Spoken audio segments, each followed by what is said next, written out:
Never thought I'd get to meet the devil. Never thought I'd meet him face to face. Heard he always worked alone, that he seldom rode or used a phone. So I walked right up to meet him at his place.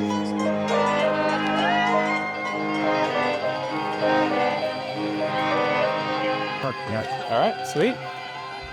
All right, hello and welcome. Today on the show, we got Isaiah Z. Johnson, local Boston musician, grew up in Lexington, Massachusetts. Right.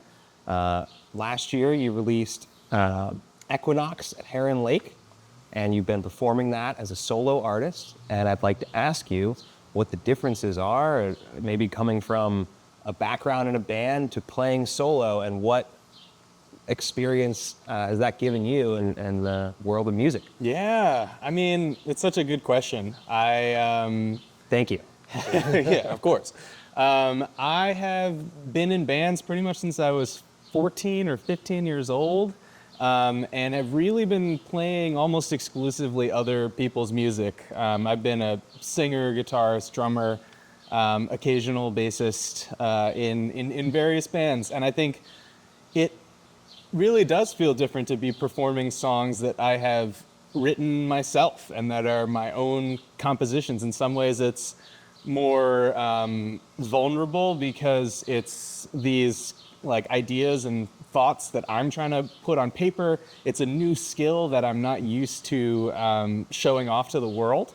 At the same time, I feel like I've been getting the biggest feedback that I've been getting since I've started playing my solo stuff is compliments on my songwriting, which is really exciting because that's the newest thing for me. I'm pretty used to playing in front of people. I'm pretty used to singing in front of people, but the songwriting is the thing that's new and the thing that maybe makes me the most nervous. And so it feels good to get that positive feedback. You know, what I find the most fascinating about a solo act, especially if they don't have a backing track, is that you are responsible for all of the sound. Oh, yeah. So there's no point where you can kind of lose a note and come back to it. Yeah. And let someone else carry it for a second. You have to get it right. Yeah. So what have you learned in the past, however long, about a year maybe you've been playing solo? Yeah. What have you learned in that year about, you know, being a solo act, and maybe what mistakes have you made that have given you good learning opportunities? I mean, it's interesting. I've been thinking about the fact that a lot of the time when I perform, especially my solo stuff, I sort of have to it feels like I'm performing a little bit less, if that makes sense. And I just kind of have to put it out there in the way that feels most comfortable for me. And so I'm not thinking as much about sort of being, because I've been sort of like frontman singer, and this feels different than that because I feel like I'm not doing as much, I'm not thinking about my stage presence as much. I'm really focused on sort of delivering the actual music out into the world in a way that feels most comfortable and most authentic when it's just me up on that stage. And so sometimes that's like, I just have to close my eyes. I can't open my eyes. And that's like a thing about me performing. And if I get to play a little bit for you today, then you will see. And I think a big part of it is just like being okay with that, you know, being okay with the kind of quirks of myself as a performer, especially when I'm doing my own stuff, that allow me to deliver the song. Thank you. That I can. Have you been playing the album in a particular way since you released it? Is there an order to it or a story that you're telling, or does it kind of shift around depending on how you feel on the day? Such a good question. I ordered the album itself. So there's this theme of, it's Equinox at Heron Lake. There's a theme of seasons passing. And so the actual record is more or less in seasonal order. So it starts with songs that are evocative of spring, it goes through summer, fall, and then into winter toward the end of the record. It's a little different when I'm playing the songs live. I feel like I am more cognizant of thinking about like the sonic journey rather than like the content journey that I'm taking people on. And so I found that I tend to open with songs that are a little, maybe start a little bit quieter, especially like as a solo act. When I was in a full band, we would always start with like our highest energy song right off the bat because we wanted to capture people's attention in that way. But I actually kind of feel like as a solo act, starting with something that's like a little bit more quiet and a little bit more intimate is a nice way to bring people's attention in on me, and have people sort of like go from, maybe talking to their friends to focusing in on the performance. And it's a nice way to kind of lay that groundwork and then take the journey from there. And so I usually start with something that's like a little bit more quiet, a little bit more intimate to bring some attention onto the performance that I'm giving, and then let it kind of escalate, go up from there, maybe another quiet moment toward the end of the set, and then bring it back at the end. As you were writing this album, were you picking cover songs that you were pulling influences from, or particular artists that you wanted to emulate to give you that experience of playing and performing that music so you could bring that into your own writing and performance? Another fantastic question. I mean, I feel like and I think this is pretty evident in the album, I was on a real like country music kick as I was writing it, which is kind of the first time in my life that I've really been on that strong of a country music kick. And so I think those influences come through, and so I feel like you'll hear some like Chris Stapleton-ish vibes. You'll hear some Tyler Childers-iness on there. But then I'm also thinking about like the folk musicians that I listened to growing up, like Neil Young, and even like the Indigo Girls, I feel like was a big influence on that album. So there's all kinds of stuff that's playing in there. And then what live performances have influenced you? I know myself, I'm a big fan of Porter Robinson and some other electronic acts. I'm going to see Justice just this weekend. I'm very excited about that. Nice, that's exciting. So what have you seen, or maybe was there a particular show that you said, I want to do that, and you were looking at an artist? So there is one show that really comes to mind for me. In my freshman year of college, I went with a friend of mine to the Fresh Grass Festival, which is a bluegrass festival that there's a few locations that they do it in, but they do it in North Adams, Massachusetts, which is on the very western edge of Massachusetts, at a museum called Mass MoCA, which is the Museum of Contemporary Art. And my freshman year of college, I saw the artist Glenn Hansard there, who was like featured in the musical once. He's in a band called The Swell Season and a few other acts. And that was a really like fabulous performance. I remember we had gotten general admission tickets, and like the VIP section had maybe 3 people in it, and there were like 50 chairs in there.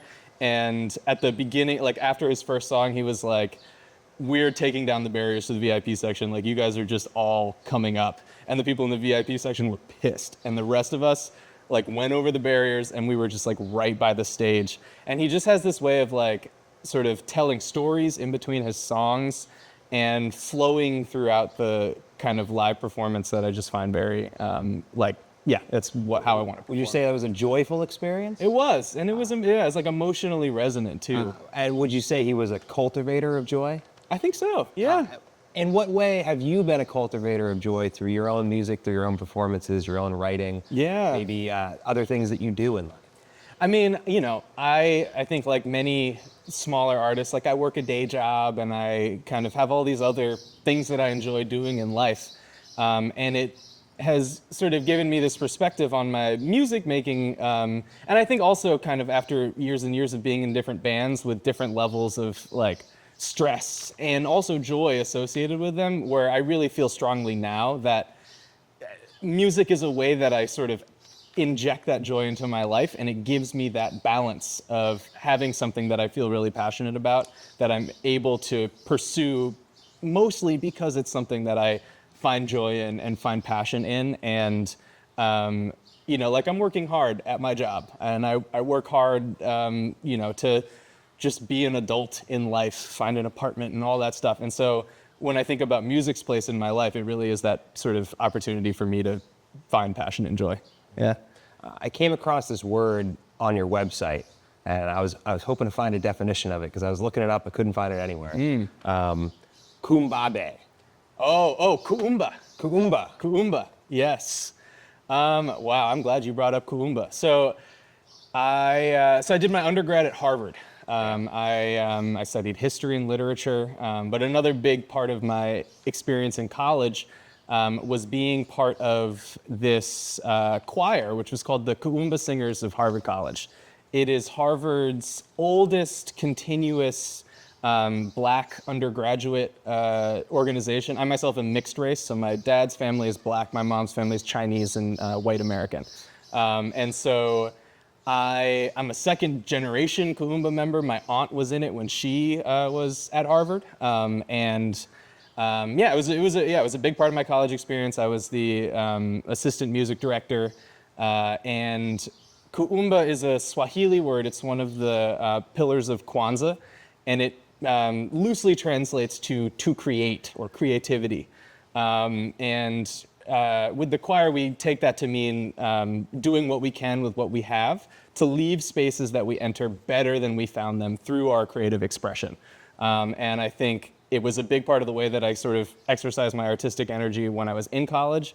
It has influenced, sort of being part of a choir that performs music from the African diaspora has influenced the music that I make now in many ways. It's made me a better singer, a better piano player, a better performer. And I try to take that Kuumba ethos into the things that I'm doing now, really trying to leave those spaces that I enter better than I found them. That's great. And in that spirit of cultivation, growing something, maybe growing something new, there's a particular object out there, about yay big, an acorn.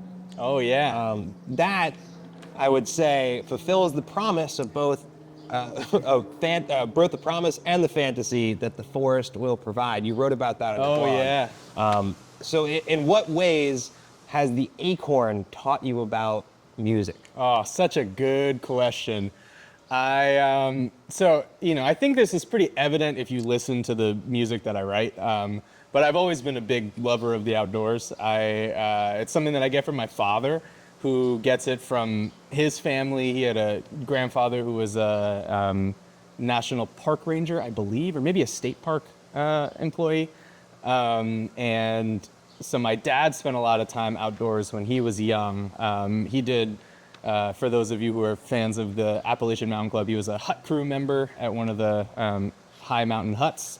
And so it's just something that was like part of my life growing up, like being in the outdoors, hiking, but also learning about wild edible plants. And so if you go on my website, you'll see there's a section called Outdoors. And I've done a few different projects, one of which is turning acorns into acorn flour. And your question was like, how does that relate to my music making? And I think it's like, one, this feeling that, or this sense that you and the world around you, like you have all of the tools that you need to, sort of produce for yourself, supplement yourself, sustain yourself. I think that's something that acorns are an incredibly abundant resource. They're everywhere. And they're this like superfood that if you have a little bit of patience and a little bit of time and a little bit of dedication, can create, a food source that can sustain you in a survival situation, but also have historically been part of many cultures, just like food making and foraging and gathering processes. And I think similar things can be said for music in terms of like when you get a little bit of knowledge inside you, you can use the things around you to sustain this part of yourself that is making meaning in the world. So you mentioned acorn flour. I saw that you made some pancakes using acorn flour. Yep. What other ways have you eaten acorns? Yeah, so so the thing about acorns, right, is if you pick one up off the ground and you break open the shell and you bite the acorn, it will taste very bitter.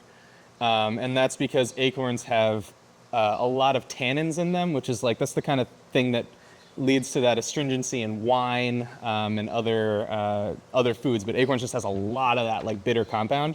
But it turns out that you can get rid of tannins by dissolving them in water. And so to make acorn flour, you just blend up a bunch of acorns and you let them sit in water and dump off the water, replace it a couple times, maybe for a week, once a day for a week. And it'll get all the bitter tannins out. And then you basically have a nut that's like any other nut. So it's kind of like almond flour.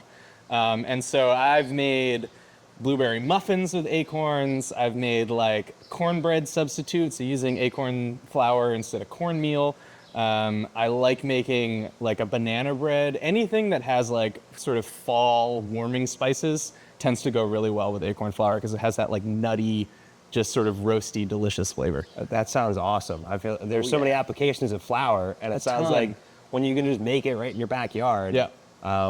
nothing better. Yeah. There's this thing I haven't tried, but there's like a Korean sort of like starchy jelly that you can make with acorn starch. But I haven't had the chance to try that yet. It looks good though. So, speaking of your website, your blog, you mentioned that there's an outdoors section. You also have a newsletter. You have your own blog where you speak about your own personal life, some things you've been through. You write about your music there. What's your plan for your website, and what has that done for you over the past? It's been about 4 years. You've had it up 3 years. Yeah. What has that done for you as far as being an artist and being able to express yourself in that medium?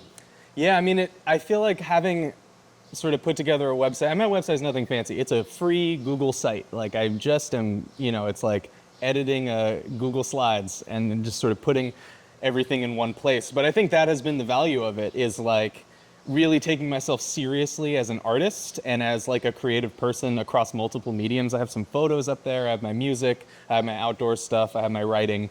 And I think sort of gathering it all together in what I would sort of think of almost as like a portfolio, I think is a nice way for me to feel like, I actually am sort of creating these things that I'm putting out into the world.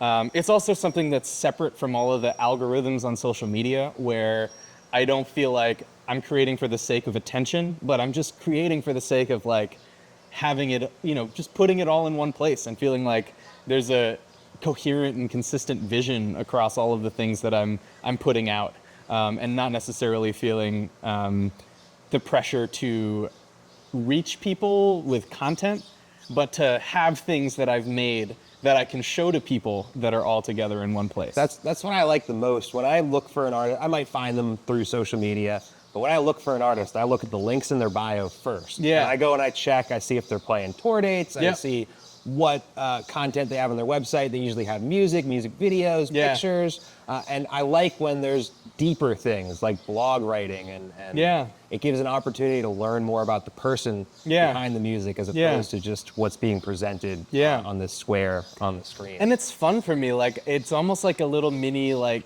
curation project, but it's like museum of me, where I'm getting to decide like how to lay it out, and like I just genuinely enjoy that, in a way that like posting on my Instagram doesn't give me the same satisfaction.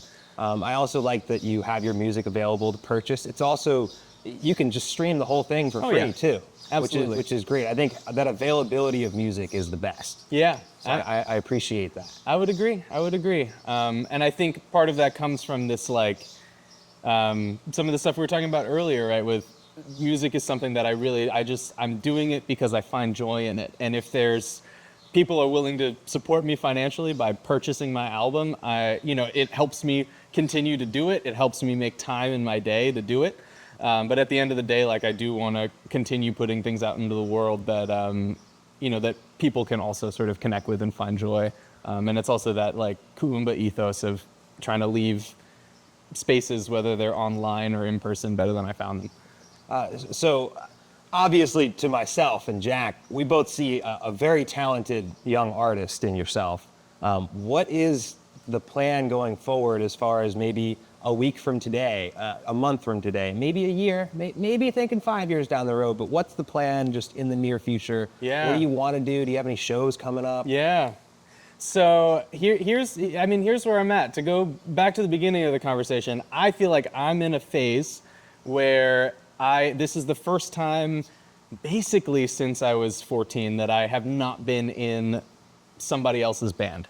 And so I have this opportunity to explore my own stuff, and focus more on like, what is it like to be a performer myself? And what's it like to kind of have put out my own solo album, without having these commitments to other people. And so I feel like I'm taking it slow a little bit. Like I feel like sort of the next week, the next month is I'm taking opportunities as they come to me.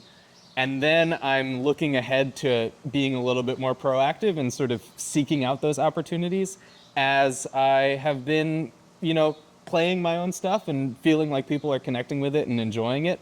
I think has given me the encouragement to be like, okay, maybe not just taking things that come my way, but actually actively seeking them out. And so I think, over the summer, my hope is to move a little bit more in that direction.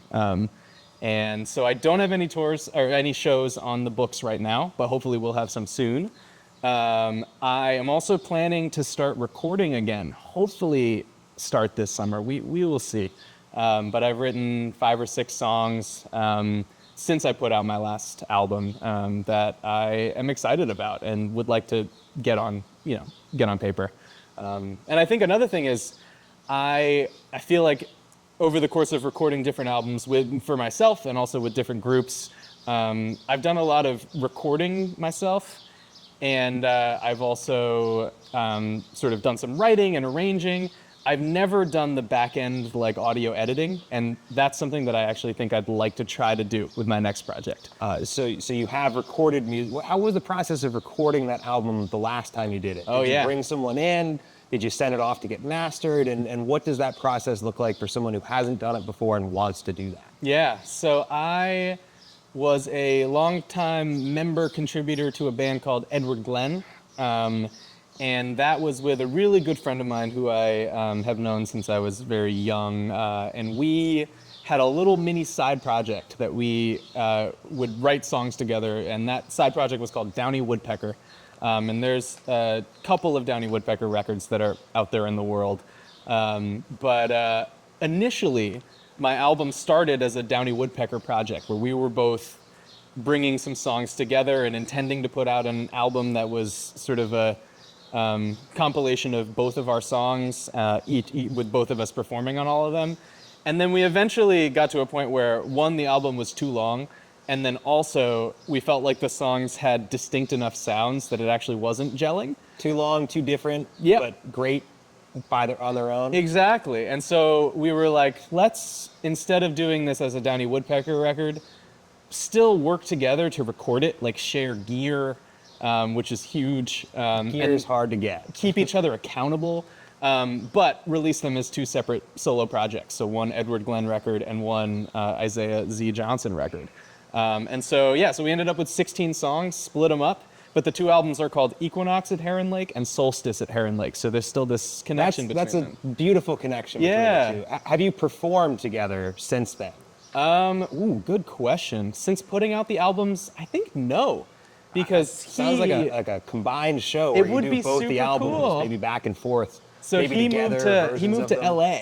Oh, wow. So that was part of the challenge. Is he had been living in Boston for a really long time. Had always had these like dreams of moving out to LA and seeing what he could do as an artist and just like as a person out there. And so so he ended up. This was after we decided to separate the albums, but he ended up moving out there. So we haven't had the chance to do a show together. You wrote about on your website, speaking of being far away from home, I-95. Oh yeah. And I think that was funny because I grew up next to I-95. Oh yeah, didn't we all? And it's a very different I-95 Yeah. than what you may have experienced or learned about. So I grew up down in Virginia, Yep. Alexandria on 95, and if you go down south a little further, you hit Richmond, Williamsburg. Mm-hmm. And I've lived down there to go to school, and I also lived out near 81. Yep. And they're all very different places. So what is your experience of I-95 up here? Yeah, so my connection to 95 and what that song is ultimately about, the song's called Highway Life, is, so I graduated from college in 2020, like straight smack, right into the pandemic. And my girlfriend and I had been dating in college, and we're still dating.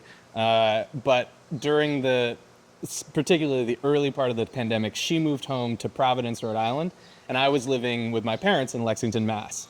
And so the route between me and her and me was either you hop on the commuter rail and you go, just straight commuter rail to from Boston to Providence, or you take your car and you drive down I-95. And so I was driving 95 from Boston to Providence. It's like an hour on the dot drive. I was doing that every week for like 2 years. And so I just got very familiar with that particular stretch of highway. And on the weekends, it's not a bad drive. There's traffic on the weekdays for sure. But on the weekends, there's really not traffic until you get to Providence. And so I got really used to it. I was, sort of speeding down there all the time. And that's what that song's about. Ooh. I guess we're getting to that point where you're going to come out and show us a tune that you've been playing at the end of your shows of late. An unreleased, unnamed tune. Very special treat for everyone listening here. Yeah, so this one, I think, probably ultimately is going to be called Like My Father. I feel like it's a nice best practice to name your tunes after maybe the most memorable line, or a line that's, or it's pretty unambiguous what the song's going to be when you're going to play it. But I haven't officially decided on the name yet. Maybe if there's comments on where we post this, people can let me know if they have a better name for this song. But yeah, this is a song that is about, I realized when I turned 26, I was exactly half the age of my parents.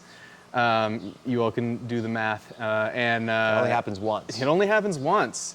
But it also means that that is the age that they were when they had you, which is a very spooky thought. And so that's ultimately what this song's about. It's also about, I'm definitely in that age where I'm getting wedding invitations like left and right. And I have deeply enjoyed, just for the record, I've deeply enjoyed going to my friends' weddings. It's been wonderful. But It's a shock. it's a particular phase of life, It makes you think, what am I doing? So that's what this song's about. Well, without further ado, Isaiah Z. Johnson.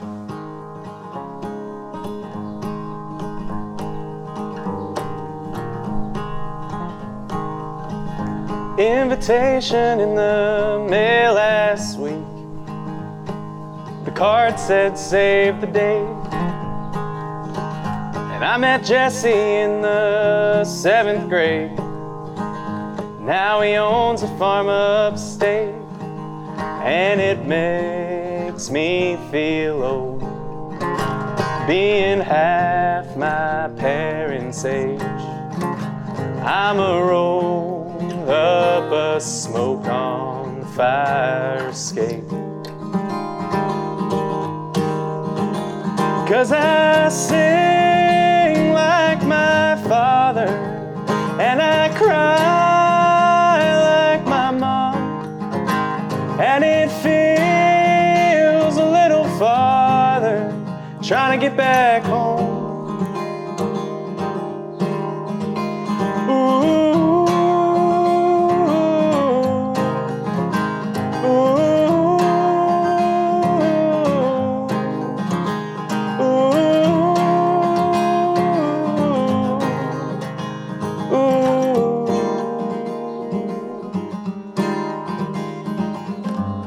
Try to only drink on Saturdays,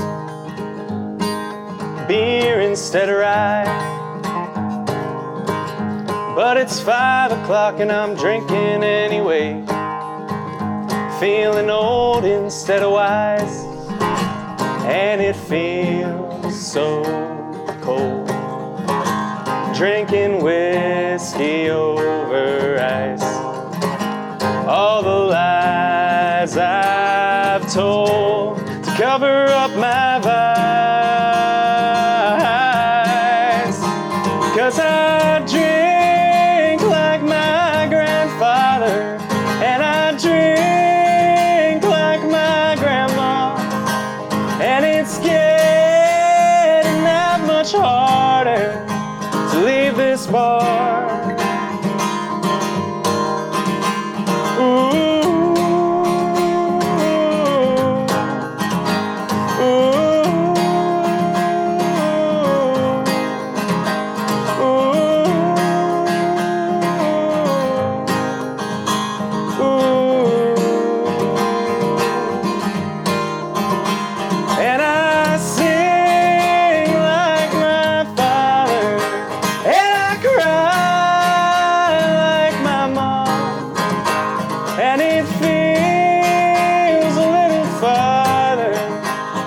Back home,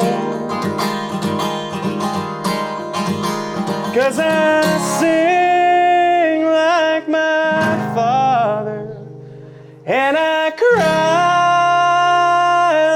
like my mom, and it feels a little farther trying to get back home.